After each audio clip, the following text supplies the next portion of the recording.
El intestino delgado es la porción más larga del tubo digestivo. Este mide 7 centímetros y se extiende desde el estómago a nivel del píloro hasta el intestino grueso o colon a nivel de la unión ileocecal. Se divide en 3 regiones que son duodeno, yeyuno e íleon.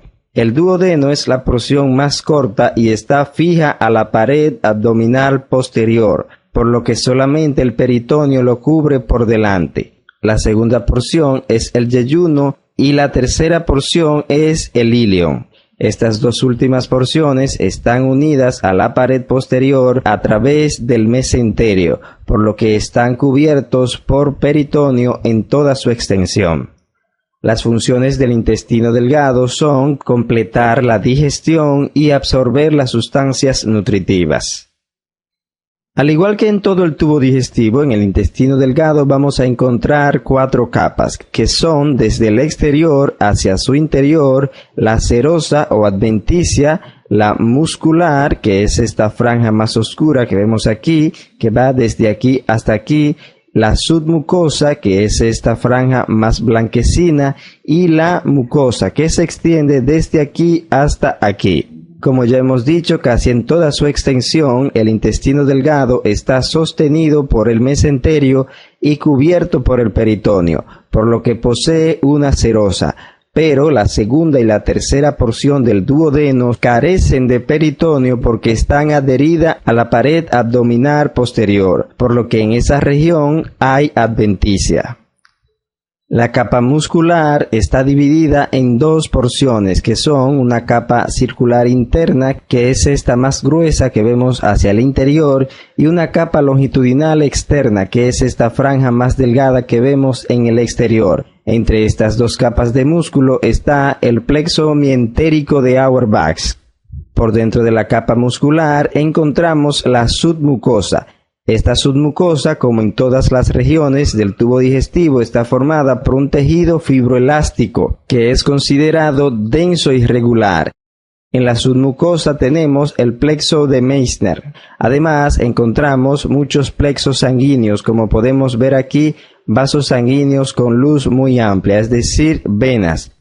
En toda la submucosa del tubo digestivo encontramos plexos linfáticos, pero en el intestino delgado son muy abundantes. La mucosa del intestino delgado está revestida por un epitelio cilíndrico simple con chapa estriada y células caliciformes. Este es un epitelio especializado en la absorción. La superficie luminal del intestino delgado tiene varias especializaciones que tiene como finalidad aumentar la superficie de contacto entre el material alimenticio que se encuentra en la luz y las paredes del tubo.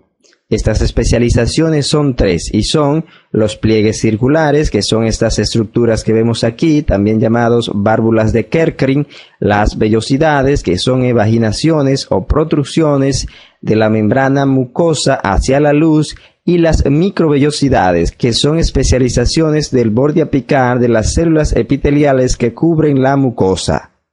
Los pliegues circulares o válvulas de Kerckling son pliegues transversales de la membrana mucosa y la submucosa, ya que tienen un centro de submucosa como podemos visualizar aquí. La mucosa inicia en esta porción donde está la muscularis mucosae y se extiende hasta aquí.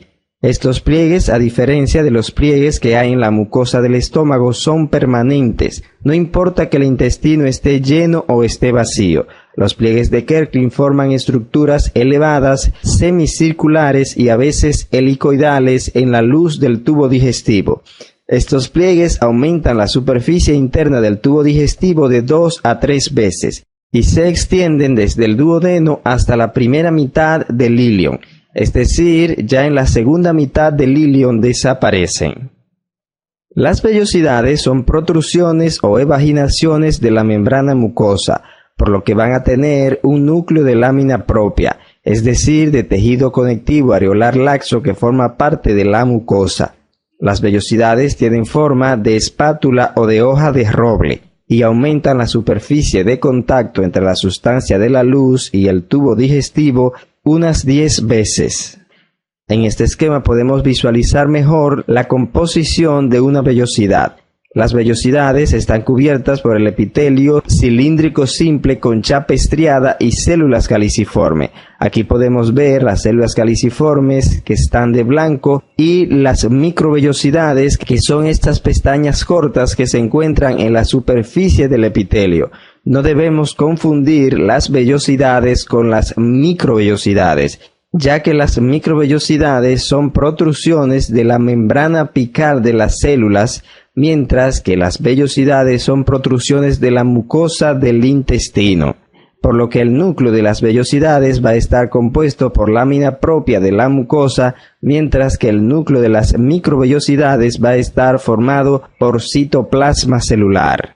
En el centro de las vellosidades, además del tejido conectivo, encontramos asas vasculares. Tenemos un reguío arterial que se une con el drenaje venoso de este. Entre estos dos hay muchas asas vasculares, ya que todo lo que se absorbe a nivel de la luz pasa al tejido conectivo y del tejido conectivo pasa al lecho vascular para ser transportado hacia la sangre.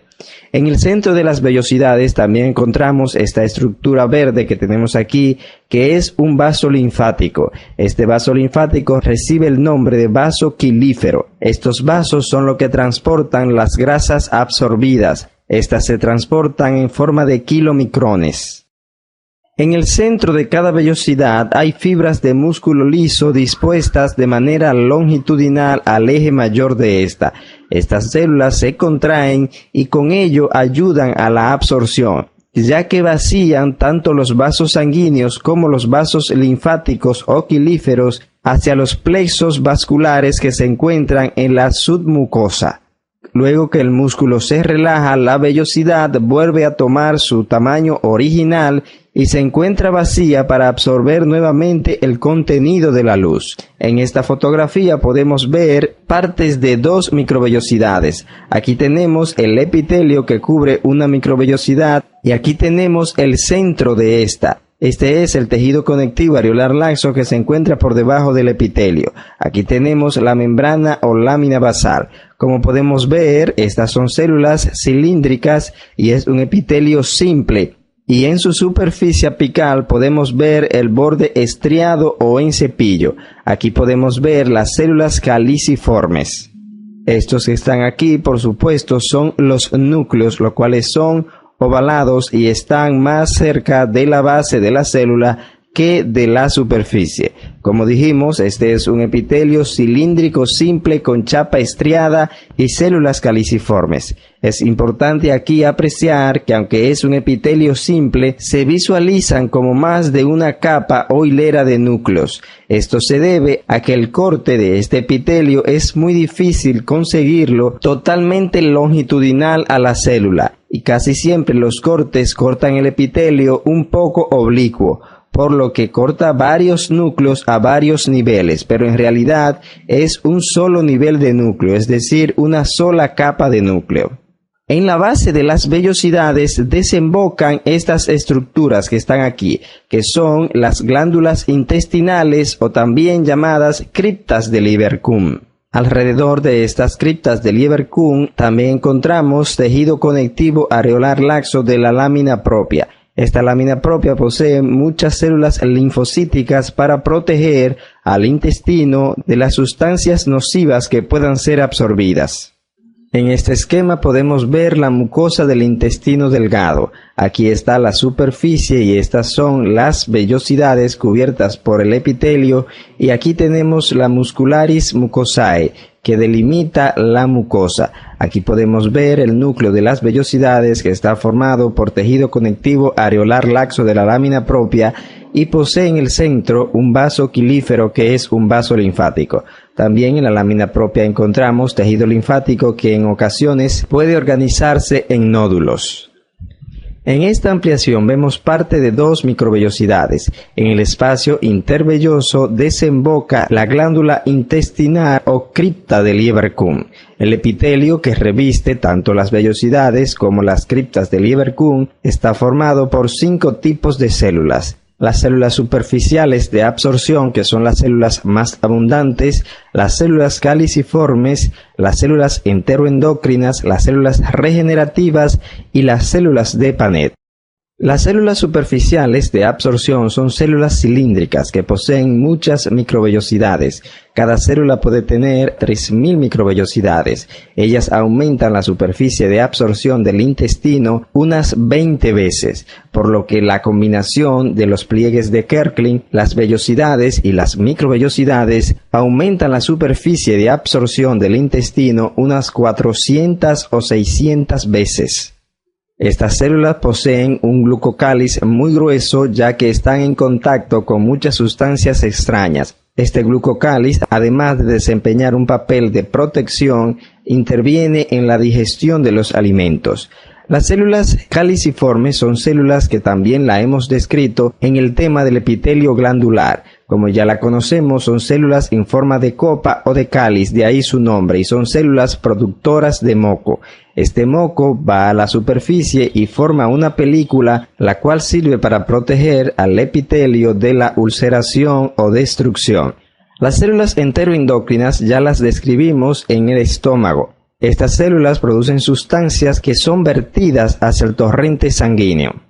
Las células regenerativas son células madres o células de reserva que se mantienen proliferando para sustituir los demás tipos de células, ya que estos tres tipos de células tienen una vida muy corta, de alrededor de 5 a 7 días. Las células de Paneth tienen un ciclo de vida más largo, de alrededor de 20 días. Estas células se caracterizan porque en su citoplasma apical encontramos muchos gránulos eosinófilos, es decir, gránulos ácidos, que son gránulos de secreciones. Esta secreción es la lisozima, que es una sustancia bactericida ya que degrada las paredes de las bacterias. Las células de Paneth se encuentran exclusivamente en el fondo de las criptas de Lieberkühn o glándulas intestinales. Estas tres primeras células, o sea, las células cilíndricas, las células caliciformes y las células enteroendocrinas, a medida que van madurando y envejeciendo, se van desplazando hacia la superficie de la vellosidad. Cuando llegan al vértice de esta, se desprenden, por lo que esta zona es llamada zona de exfoliación o zona de extrusión. Aparte de estas 5 células, en el epitelio intestinal también encontramos otro tipo de célula que es llamada célula M o de micropliegue, ya que son células que presentan pliegues pequeños en su superficie apical. Estas células son aplanadas y se encuentran en los lugares adyacentes a los nódulos linfáticos de la lámina propia. Las células M pertenecen al sistema fagocítico mononuclear y son células que ingieren partículas, por lo que son macrófagos y además presentadoras de antígeno. En estos dos cortes tenemos las vellosidades. Estas vellosidades están revestidas por un epitelio cilíndrico simple con chapa estriada y células caliciformes. Este es el tejido conectivo subyacente o lámina propia. Este es el espacio intervelloso. En este otro corte también vemos vellosidades, pero a diferencia de estas son más anchas. Como hemos dicho, las vellosidades varían en altura y anchura y son más anchas, altas y abundantes en el duodeno y más escasas, cortas y delgadas en el ilion. Estas vellosidades terminan a este nivel y aquí comienzan las glándulas intestinales o criptas de Lieberkühn. Estas glándulas de Lieberkühn generalmente son glándulas simples tubulares, pero también pueden ramificarse y pueden desembocar una sola o varias de ellas en cada espacio intervelloso.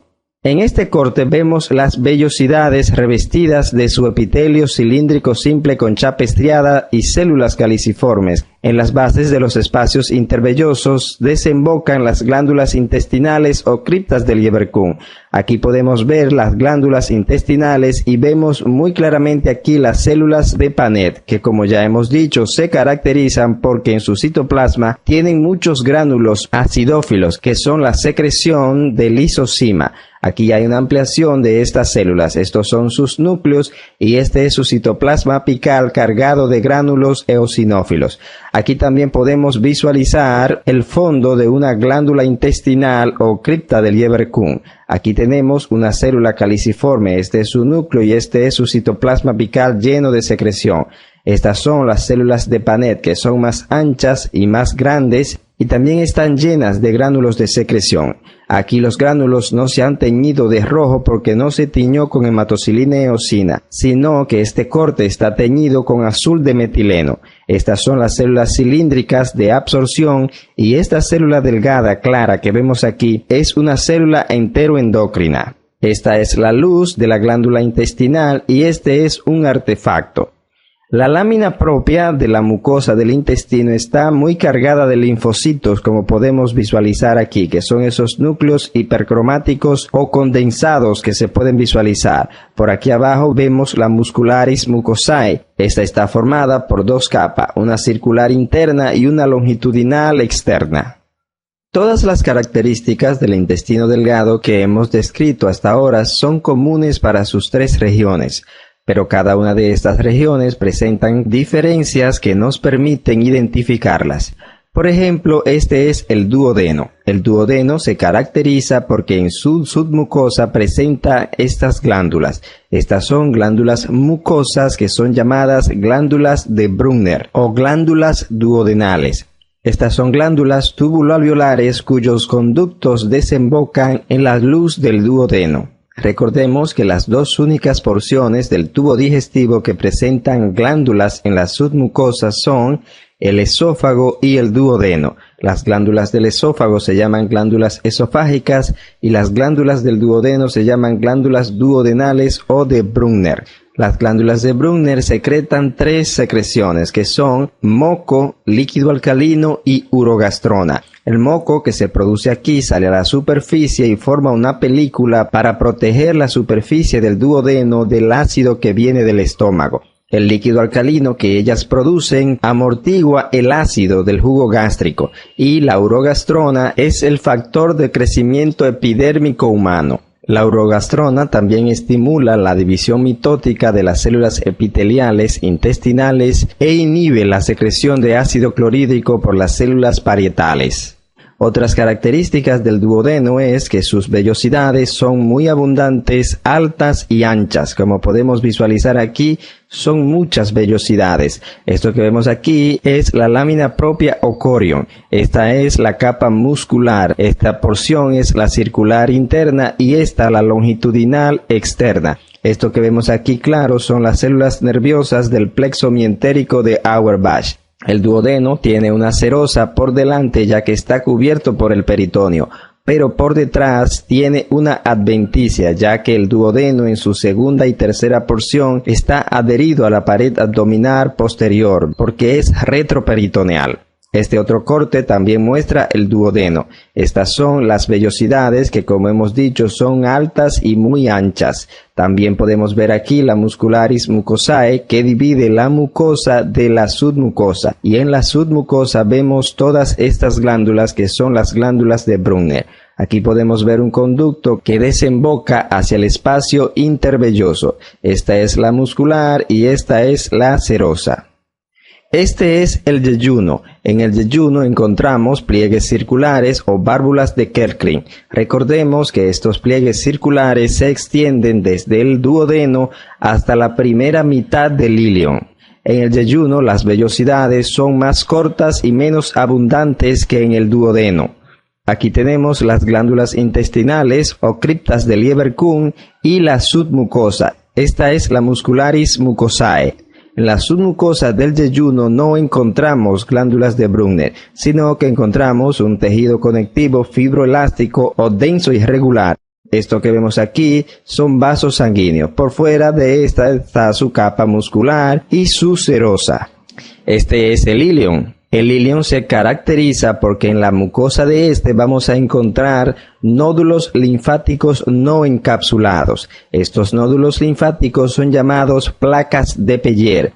Las células epiteliales superficiales que se relacionan con estas placas de Peyer son las células M, que como hemos dicho son células fagocitarias que pertenecen al sistema fagocítico mononuclear.